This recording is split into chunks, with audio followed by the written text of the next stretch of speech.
The best way I can describe it is like a Jenga tower. You learn more, a bit comes out, you learn another theology and a part of history, a bit more comes out, and then eventually it comes to a point where I'm trying to defend the deen of Islam with the dawah arguments you hear here, and then I realize these are scientifically a load of nonsense. The reason he left Islam, going through history, going through her story, my story, the fact is, Prophet taught us the extremists will be destroyed, and this guy is the living example. You can't be smoking when I'm speaking to you. I can smoke where I like. It's a free country. If you don't like it, no.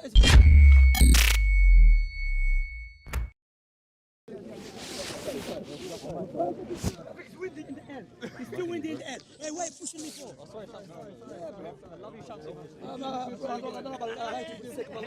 The first thing. Yes, but I still have to be good to you just for me. That's what Islam teaches us. I thought it was my turn to speak, but there we go. But you see, too many people speak like that. You cannot blame me. Where are all these microphones coming from? Jack. My name's not Jack. What's your name? Abdullah. He used to be Abdullah. I'm not going to allow him yet to He used to be Abdullah. I'm not going to allow him yet. MI5, they don't allow it, no. He used to accuse us Yeah, of I'm MI5. Secret Service. So yeah.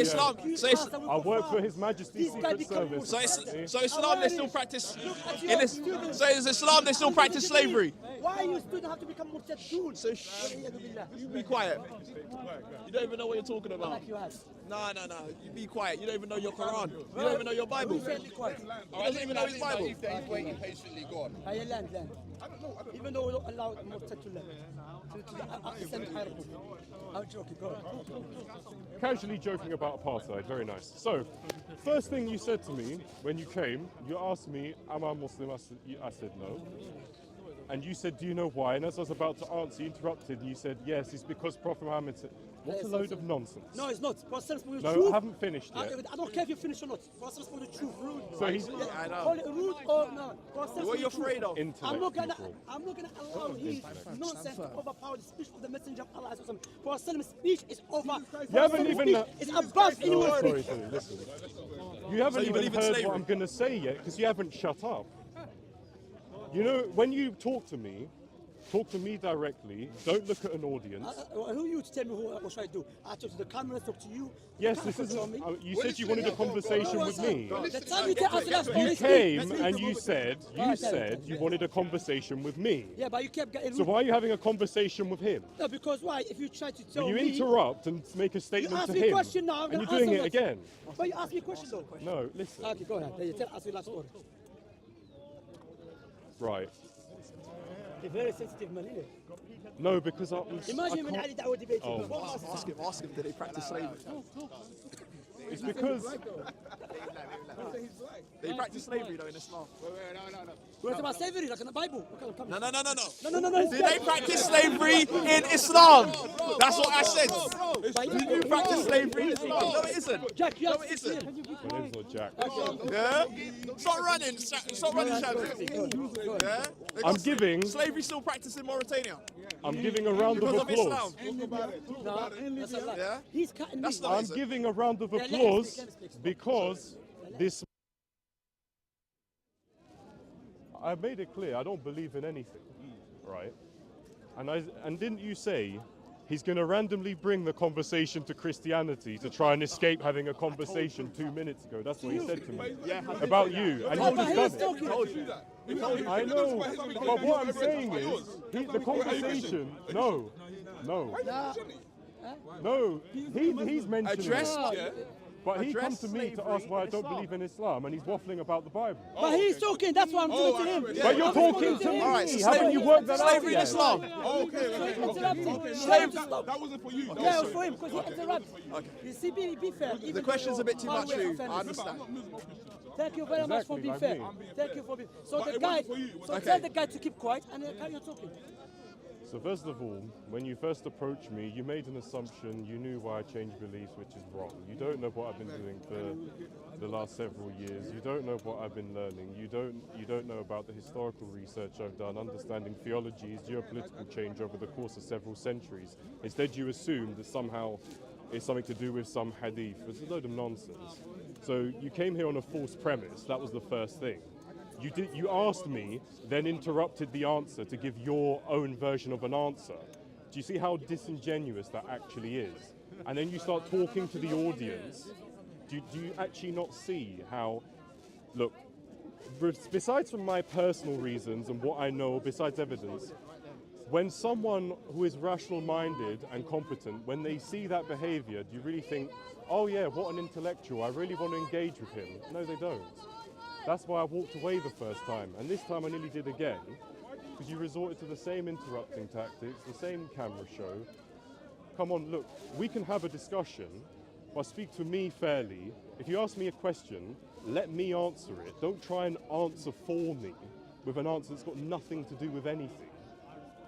Do you not have any respect on that level? Okay. Just a basic You're thing. That's all I'm asking for you. Okay, no, if you can do that, we can have a conversation. Okay. But if you're actually intellectually incapable, he's talking to other people now. That's what, as I'm saying, I don't give a shit. You I'm see, talking. it's about respect. I don't care. You know, look, Allah showed the You got to let him hypocrisy. reply though. You got to let him reply. Yeah, I am. You know what I'm saying?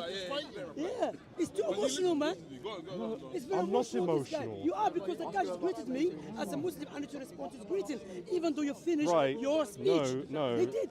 No, because He I was did. saying to you, Oh, he did I finish. was You're saying going to tell us that story you, now. I was Go saying on. to you, do you have the intellectual capability to speak to me, not get distracted and not perform to the camera? And you didn't reply, and then you went to speak to someone else. I do, don't alhamdulillah, very well. Alhamdulillah. You know me very well. I've been here for the last Okay, 15 good. years. So- Alhamdulillah, I've been speaking. Before you say so, let me clarify something. This individual, he thinks from me using the hadith of Al-Mustafa who spoke the truth, contradicts what he went through. It doesn't. No, it does. Because it doesn't. Because it's not relevant It doesn't. at all. You know what? You're cutting me You know now. he heard you. You know he listened to you. Yeah. Come, let's be fair. Okay, Yeah, yeah. sorry. you see?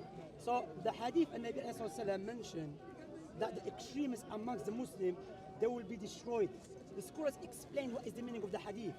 That eventually they will leave Islam because they go to extreme in Islam, which is not allowed in Islam. Islam extremism is not allowed.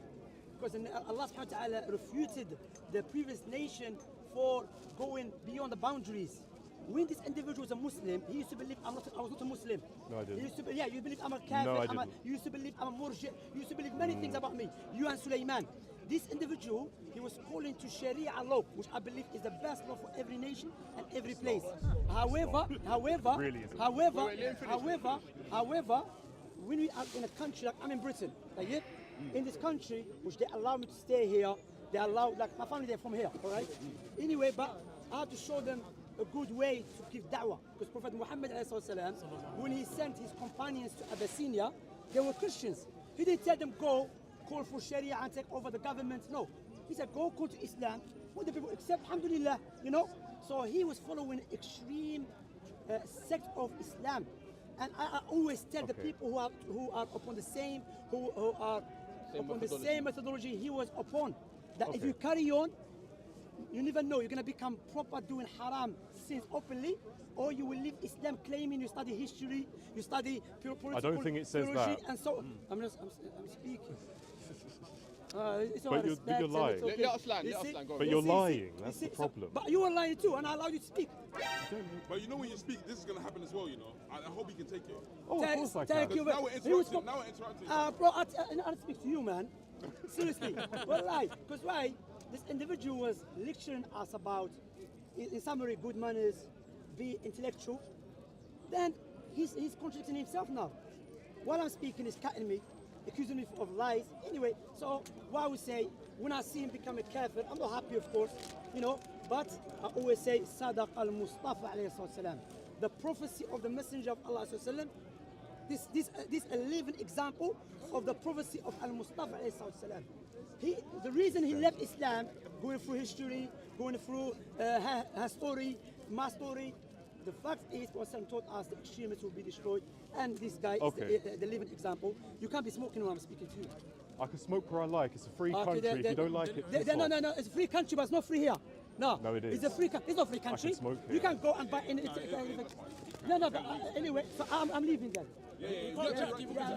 But let's leave, because he's scared. He will carry on discussion with me, I will expose him. No, I smoke because I Awarish, smoke. he will And deal with we're, you. we're allowed He's to supposed smoke murji here. up, he become We're allowed kafir to with you. smoke. Right, so I'll address Soko Films because he's mic'd me up and he's willing to stay. He's run off before I gave an answer. So, no, I'm going to respond to the point he made. So he said that I used to be an extremist and all this, and he's given his reasons why I left Islam. First of all, load of nonsense. He didn't listen to what I said. There's no hadith that says people are going to leave Islam because they research history, politics, and geopolitical history. There's no hadith that says that. Load of nonsense. First of all, about the extremism thing, I was actually going to say to him, I left that sort of understanding and was still a practicing Muslim for most of the time. But he didn't want to listen to that because he's run off, because he's scared of a cigarette, because it's haram and it's going to take him to hell, apparently, I don't know. But anyway. There's a lot of Muslims that smoke out here. Like. I know. But the point is, I was actually going to say, what you say is not actually true, because I left the extremist, dangerous crap and was just a regular guy still practicing the religion. And that was how I spent most of the time. There was personal experiences that happened in my life that changed my views. And it got to a point where I didn't agree with the views I used to advocate in this park. And that's why off camera, I've spoken to people like Steve and even Bob, and I have actually apologized for the dangerous shit that I used to spout here. Because I genuinely do feel bad that, you know, in the future, I'll probably have to explain to my children stuff that, yeah, I was once a brainwashed, dangerous idiot. And I accept that, but I'm honest enough to own up to that. Do you know what I mean? I ain't gonna lie, that takes a lot of man. But obviously, that's all I was going to explain to Shamsi. It's nothing to do with any bloody hadith. It's because I had to seriously reassess myself and look at certain things in the world that actually made me physically sick, one of them. And I had to actually question, do I want to advocate something that actually makes me sick when I see it in action? Just a question. It wasn't lining up with the reality. So not religion's separate, yeah? Not the religion as a whole, but like the specific branch I was following and what I was subscribing to specifically. That sort of stuff I grew away from because of as incidents happened in the real world, and as I matured and had, you know, family responsibilities, things like that. There was a point where I had to actually sit back and say, how can I advocate a viewpoint that I myself am not comfortable with when it's physically around? So I had to actually self-reflect and start to go, I think I might be wrong. And that wasn't actually about Islam, that was about the crap, the extremist, dangerous crap I was on when I first used to come here. So, and I was going to explain to Shamsi that actually I left that stuff, and for the majority of the time, I was a practicing Muslim who wasn't involved in any of that crap. How long was you Muslim for? Just quickly. About 9 years. So, yeah, I mean, so what he said was factually incorrect. Didn't want to hear my arguments and then stormed off because I lit a cigarette, and then he's trying to tell me. But you understand that some people don't want to be in the vicinity of a cigarette. Like. Yeah, but you can't tell me. You can't. Of course, you can't. He can't dictate to me that it's wrong for me to smoke here when the law says I can. Yeah, absolutely. Yeah. That's one of the issues is you can't dictate to me what I can and can't do. Yeah, that's right. Like, and the problem is, there's lots of different religious viewpoints that come here, but there's only one viewpoint that behaves like that. And now that I look at things objectively and don't subscribe to anything, I can see that and be more honest about it and say, yeah, there's some serious hypocrisy here. There's some serious stuff going on. I agree with that. I agree with that. Oh, sorry. How did it brainwash you to come into Islam? So ask the questions here again. How did they brainwash you to come into Islam? Or how do they convince you to accept Islam? Yeah, that's the. What was convincing about Islam? How did you get into Islam? That's the question. That's a very long story. So when I was a teenager, I had actually read the Bible in its entirety. I read the translation of the Quran in its entirety. I actually went and spoke to Muslims about belief, and what the answers I got, they do sound very enticing. They sound very good. They sound very polished. And now I say that polished, very revised, very scripted, very always the same thing. And unfortunately, when you don't actually understand, like I do now, things to do with different theologies, the history of them, geopolitical history, when you hear the arguments without understanding those things, they sound great. And I was saying to, what's that guy called? I think, is it Chris? Earlier, the Christian guy, Chris. I said, I've actually got this sort of saying I'd say now, which is Islam is like a meat pie. You eat it, it's great, but you don't want to know what goes into it. Because once you learn sort of all the theologies that were around at Muhammad's time, in his time and place, and then you realize every narrative the Quran gives, every practice, every statement about the universe, there's not one thing that's actually unique. So that's how I left. But that process of leaving the religion as a whole, that took about a year of learning, just out of curiosity, because I've always been interested in history, politics, geopolitics, sociology, psychology.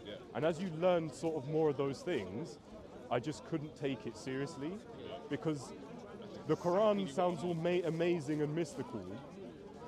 Then when you read, even when you read a translation of it, there's certain statements it makes about things to do with the universe or whatever. They sound very, you sort of read over them. But if you actually take the time to actually look into each statement it makes about the physical world, things like shooting stars are thrown by Allah at the devils trying to steal information from heaven and the earth.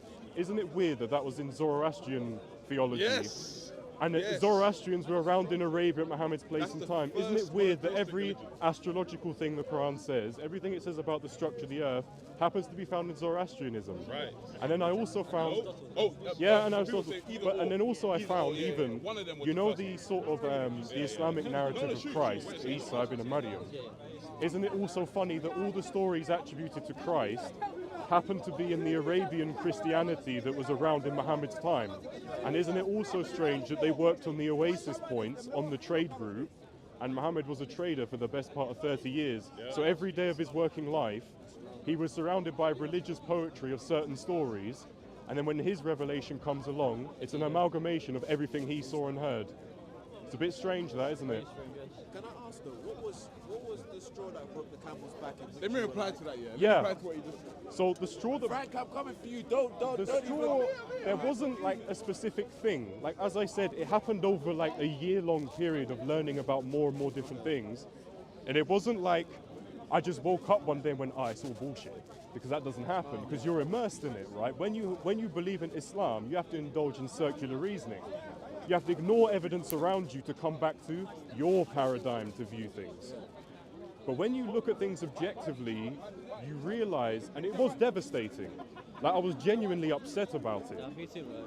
Like, because it is a devastating thing, because your whole world as you know it, you effectively realize is bullshit.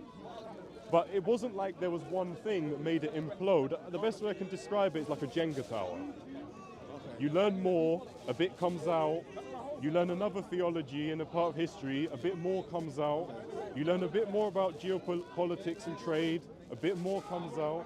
You learn a bit more about psychology and how humans have behaved and evolved over the many millennia.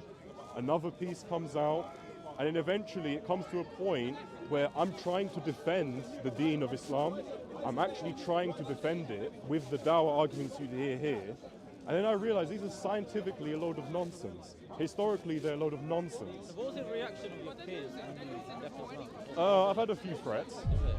Yeah, even here in this park. You've had threats. Yeah, in this park, like in December, was when I was last here, there was a discussion about politics, nothing to do with religion, and someone recognized me and asked, "Are you still a Muslim? Are you still a Muslim?" And I said, "Why do you care?" And he got more aggressive and more insistent. I said, "No, I think it's a load of nonsensical plagiarized shite." And then it went to, "Oh yeah, watch when you get outside. There's going to be consequences for what you say." The religion of peace, right? And that's when I said, "Oh yes, very peaceful, very civilized. If you can't deal with people speaking, don't come to Speaker's Corner." And then he just continued swearing and stormed off, and that was it. But you must be free now as a ex-Muslim. You must be free. Yeah, and it's like I'm a lot healthier. I'm a lot more like I'm able to think. I don't have to hate people. Like, I've had conversations with people I even used to vehemently dislike and despise when I used to come here. Like, and now I can have good conversations with people, meaningful discussions that actually you don't see Muslims having in this park. Like when I was last here, we had discussions about politics, voting demographics, human psychology, species evolution. When do you see any of the Muslim speakers having these discussions? You don't. There's only one group that doesn't have these discussions. Like even, I'm not trying to even big up any like groups or anything, but even I spoke to Bob when I was last here. We had a good discussion about law and practice of law and blasphemy, and it was on, I think Sokko recorded it as well, the conversation with Bob. Bob, yes. Yeah, it was really good. And I was thinking, conversations like this, there's only one group in the park that you can't have that conversation with. There's only one. And now I look at it and sort of notice things like that, and I realize, oh yeah, I used to have some serious issues. Like I could not accept information different to what I wanted, how I wanted to perceive the world. I was indulging in circular reasoning and wishful thinking to make it appear true in my mind. So like when I was learning more things about why it's not reliable and not correct, as I said to you, as it builds up in your head, it is devastating, and you even said. But I sort of then realized when I understood human psychology, what's going on here is the heavy amount of wishful thinking and circular reasoning. So in the sense that you can have mounds of evidence against your belief, but they don't need to accept it because it goes back in a circle to their paradigm of viewing things. And it took me a while to realize I was doing the same. And I felt like a bit of a dickhead and a bit of an idiot when I realized it. And like I said, this happened over a year-long period. And when I realized it, I did feel like a twat. But then I thought in the broader context of human history, I'm not the first person to do it, and I'm certainly not the last. It's within our nature to fall for these things and do these things. But obviously, Shamsi's walked off before I could mention any of these things because, like I said, meaningful, good discussion, your literature stuff, he doesn't want to hear that. He wants to waffle on about hadiths that have no historical accuracy so he can serve his worldview, circular reasoning. And he still didn't respond to the point properly that I first made because he couldn't. And he's stormed off in a little strop. What's the like most extremist things you've seen in the mosque going on?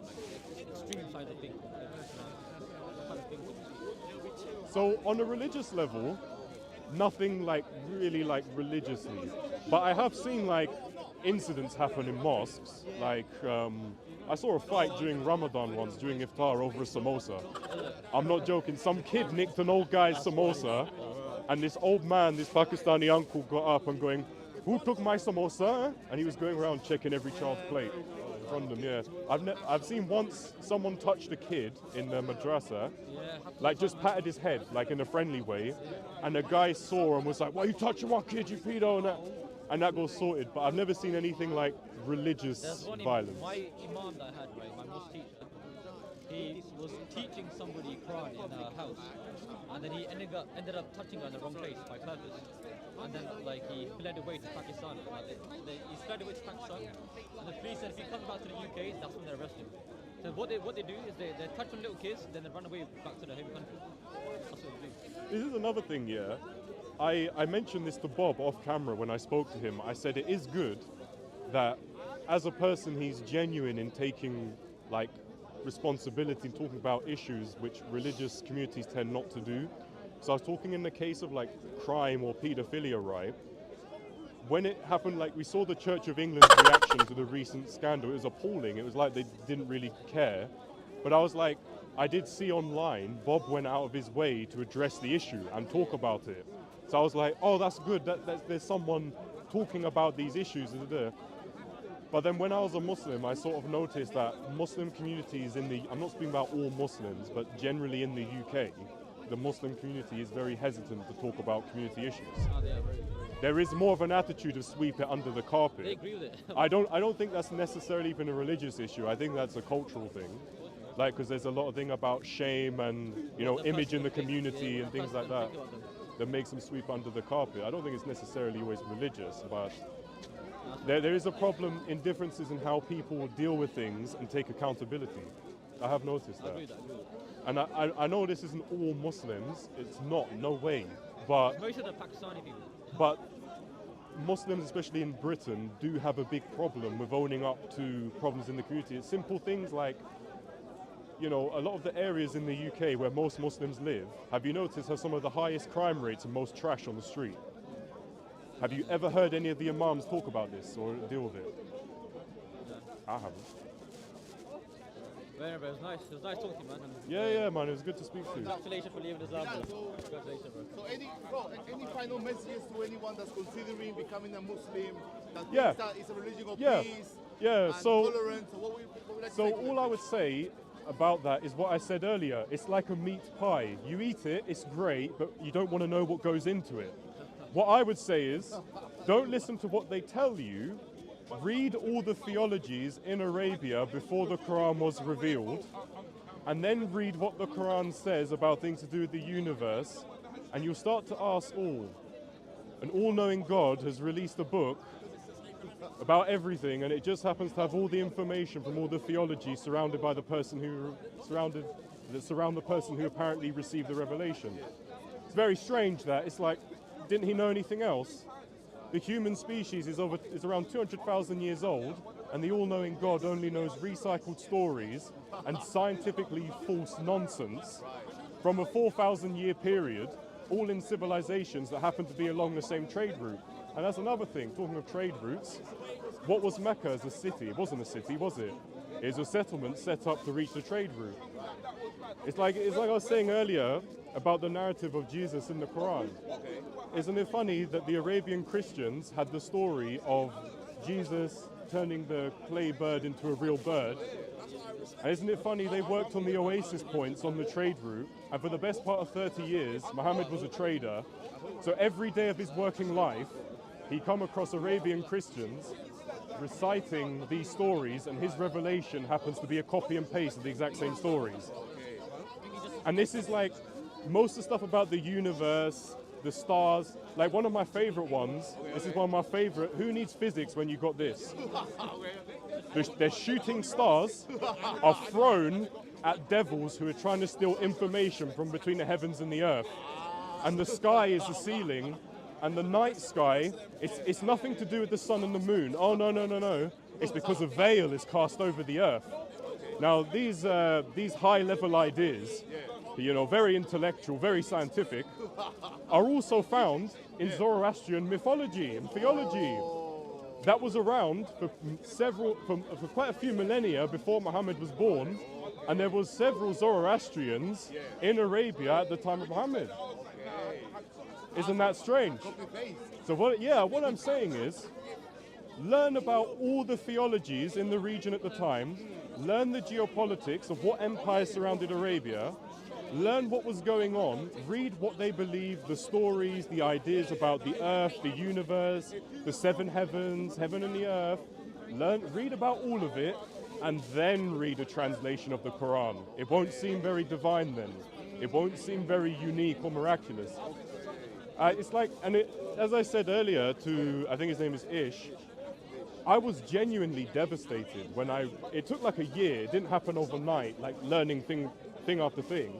It takes a long time. It's like a Jenga tower, piece by piece. It took about a year. You know, and it was genuinely devastating, but it did come to a point where, as I was learning all these things, I was trying to defend the religion, and each argument I was using that you hear like people doing dawah here will use, actually if you look them up, these things the Quran say, they're not actually new. They're all found in civilizations along the same trade route within a 4,000 year time span. So and it got to a point where I was like, wow, reading it going, Allah the All-Knowing doesn't seem to know very much. He doesn't know the history of his creation. He doesn't know the biology of his creation. He doesn't know the physics of his own universe. He doesn't know anything about the solar system. Yeah, everything he gets is wrong. He says that and it's like another thing, another one, it's like my second favorite, this one. Mountains are placed in the earth as pegs to stop the earth shaking. I don't know if they've heard of this, but there's a very heavily Muslim country called Pakistan. It's very mountainous and it gets a hell of a lot of earthquakes as well. So, you know, now I look back at it objectively, without subscribing to anything, I can look at it and say, isn't it a bit weird that millions of people 5 times a day recite from a book that tell them mountains stop the earth shaking, and they've got lots of mountains and more earthquakes than anyone else. Wow, exactly. And that's, again, that's the circular reasoning at play. Like I was saying, evidence is right in front of you, but when you believe in Islam, like you believe it's literal, you have to, your reasoning goes round in a circle. You've got to ignore all the evidence around you, like mountains, you can literally see it's wrong. You've got to ignore that. You've got to come back to suit your paradigm. Just go around in a circle, ignore evidence. And that's the problem. Like, I've seen a joke on the internet, and it's sort of, it's offensive, but it's kind of true. It's like, Islam spread by the sword, death by internet. Because, you know, no, it is true. It is true. If you research a thing I said about shooting stars, it'll come up AI overview, Zoroastrian mythology. It tells you where it's from. There's nothing unique about it. If you Google, is the sky a solid ceiling? There's no physicist on the earth that's going to go, wow, that's a miracle, I want to accept that. They're going to laugh at you.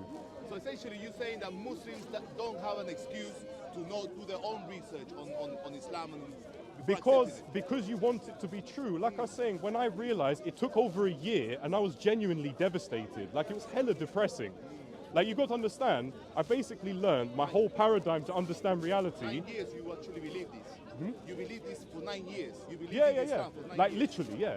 So when you learn over the period of a year doing genuine research, not trying to just, like, research before when I was a Muslim was try and find something that makes the religion look right and go at Speaker's Corner and spread that. No. Real genuine research. Is the sky a fucking ceiling? Is the night sky a veil cast over the fucking earth? Do you know what I mean? Are shooting stars even stars? No. Oh, there you go then. Exactly. That's what it is. Finito, finished. Okay. That's it, yeah, finito. Finito, that's how it's Hope you have a good day, all of you. Hey Bilal, so before you go, obviously I'm doing a live stream and they're asking if you are considering having a YouTube channel. You know what, everyone I speak to, even in my personal life, tells me to do a YouTube channel or a podcast. Everyone does. If someone's willing to help me, give me a shout. I've got no equipment or nothing. If you're willing to help me out. I tell you what, Bilal, we will help you out as long as you become a Christian and come No. to the team. Come to the team. You see that? No. I'm only joking, brother. No, yeah, on the final question on Christianity, I mean, compared to Islam, do you think that there's more evidence that supports Christian belief and that should make you consider it seriously, you think? Yeah, like, what's your current stance on everything? Now that you've seen at least Islam, with the likes of atheism, Christianity, where are you now? Yeah. Where are you now in Christianity now? So with Christianity, I don't believe in it. Okay, I don't believe in any of the established, like, religions on earth, because I wasn't just learning about the circumstances of Islam. I learned different theological histories, and to be honest, I know this is going to sound very atheistic, but I assure you I'm not an atheist. So I'll clarify what I believe, because people always ask. I'm confidently, comfortably and contently agnostic, but I just firmly reject all the established religions and religious beliefs. So my views on religion are quite atheistic, but I'm not an atheist. I say I wouldn't be surprised if there is some creator, and I wouldn't be surprised if there isn't. But I don't think any established thing on earth is the literal way you should view everything, understand everything. But I think in society, I don't think having Christianity in your society causes problems. You know, like, Thank you. I mean, that's when was yeah. you see what happened in Austria? yeah, Germany or both. both, yeah. Yeah, you know, it's like they weren't Buddhists or Jehovah's Witnesses, were they? Do you know what I mean? Right. You know, so there we go. But listen, Bilal, obviously stay in touch. We're here to support you. Any questions on Christianity, theological, philosophical? Yeah, where's Bob today? I don't know. I think he's in the. I don't know.